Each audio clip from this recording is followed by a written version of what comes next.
Appreciate بھی کروں گا، وہ دیکھنے میں آئی ہے کہ کراچی کے ایک نوجوان ہیں، مصطفیٰ نام ہے ان کا. یہ کیا کرتے ہیں کہ جی یہ وہاں پر کسی چوک کے اندر 10 روپے فی کلو کے حساب سے فروٹ ڈسٹریبیوٹ کر رہے ہیں، اور یہ فروٹ بہترین کوالٹی کا ہے، اچھا ہے. اور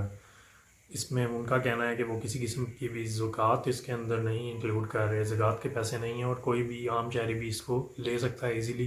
یہ صرف اس لیے وہ ایڈ کر رہے ہیں کہ مہنگائی جو ہے وہ کافی بڑھ گئی ہے، لوگوں کے اوپر بری طرح سے پریشر آیا ہے اس وقت روزوں کے اندر. یہ شاید پاکستان میں پچھلے کئی سالوں کے اندر یہ رمضان سب سے مہنگا رمضان ہوگا، جب کہ انفلیشن کا ریٹ اس وقت پاکستان میں 41% کے قریب ہے آلموسٹ، اور ہر چیز ہی جو ہے وہ عام شہری اور ایک جو لو انکم سیگمنٹ ہے اس کی قوت خرید سے باہر ہے.